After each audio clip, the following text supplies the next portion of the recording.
बका। अरे ए भौजी उठलिया खा ना जाई, उठलिया में नू कवाच लगा के लाड़ चटा दी। चूसी गइला रस के। तो का हाल बा भाई लोग, ठीक बानू? आज हम बात करे वाला बानी अवधेश प्रेमी और दो चार गो ऐसन गाना के बारे में जौना के सुनला के बाद नू तू लोग गाड़िए देब। तो वीडियो स्टार्ट करे से पहले नू रउआ लोग एगो छोटा मोटा बात बतावे के चाहता नी कि ये वीडियो के मकसद सिर्फ आप लोगों के इंटरटेन कर, ना ही तो केहू के दिल पे ठेस पहुँचावल। हंसिया लोग और हंस के भूल जाइए लोग। अरे ए साले कैमरामैन, हई सुधा के 10-10 किलो के टंकी के कर हरे? अरे ए साले ई टंकिए नु तोर मेहरारू के ह, तू 2-3 चभका मार ले। रात दिहला दर्द न सहाता। अच्छा तो राते दिहला दर्द न सहाता।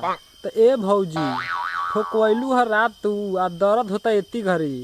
अगर ठोकवावे में दर्द होता नू तो हम कहम झंडू बम लगा के ठोकवैया, तइको दर्द न होई।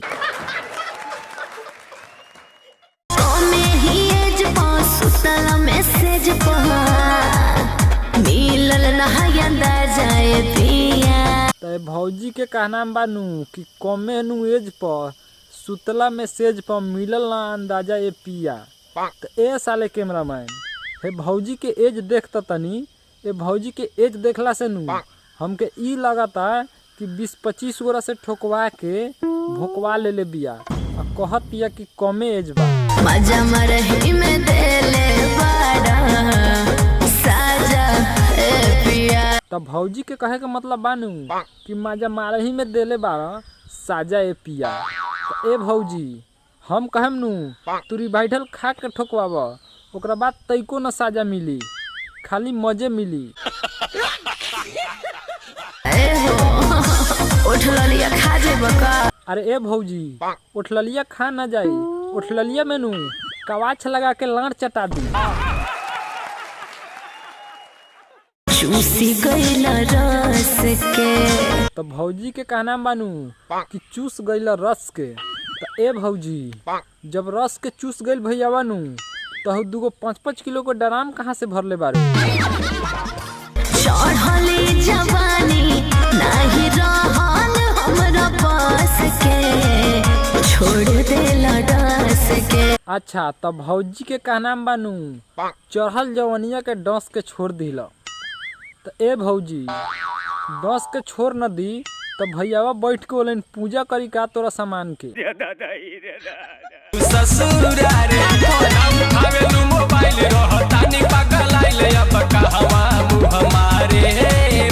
तो भैयावा के कहना बानू न उठावे लू मोबाइल रहत तानी पगलाइल, अब कहवा मुँह मारे।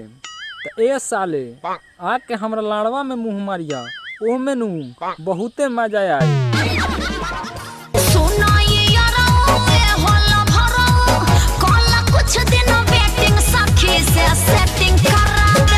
ए भौजी कुंवार में तो ठोकवाबे कैलू, लेकिन तू अपना सखियों के कुंवार में चैन के जिंदगी न जिए देबू का?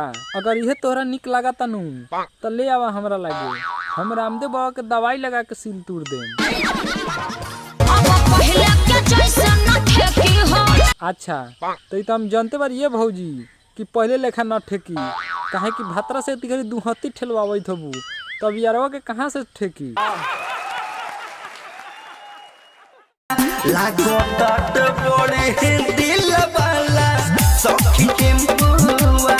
अच्छा तो भौजी के नू बियाह भेला के बाद प्यार हो गइल बा, कहत या बोलू लागा त बड़ी दिल वाला सखी टेम्पू वाला। तो टेम्पू वाला के हाल जानलू नू ए भौजी, बिछौना चटाई के व्यवस्था न खोजलन, उ टेम्पुए पर नू निहुरा के जब ठोके लगलन नू तो शैम्पू के याद पड़े लगी ए भौजी।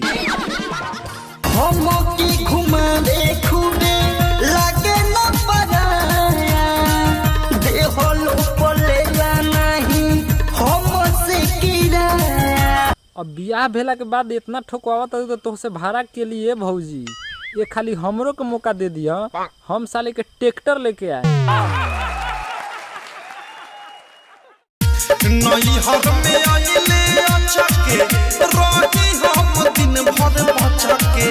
अच्छा तो भौजी के का नाम बानू नैहर में अइले अच के आ रहिले हम दिन भर बच के। तो ए भौजी यारवा से कहाँ बच के जेबू?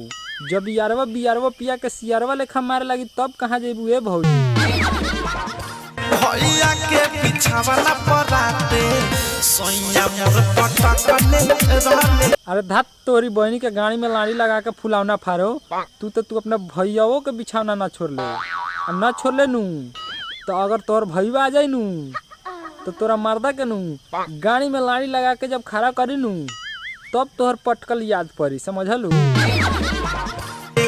के बहदिया लगले पाजा में धरे। अच्छा तो कके बरियारी लगले पांजा में धरे। तो ए भौजी पांजा में धरे लगले नू तो हम कहेम निहुर के सैनिटाइजर लगा के ठोकवावा। आज के वीडियो नू यहीं पे खत्म करतानी। अगर वीडियो अच्छा लगा ता नू तो चैनल के सब्सक्राइब करके बेल आइकन पर प्रेस कर दी और कोनो वीडियो में त्रुटि लगा था तो कमेंट करके जरूर बताई और एक लाइक कर दी।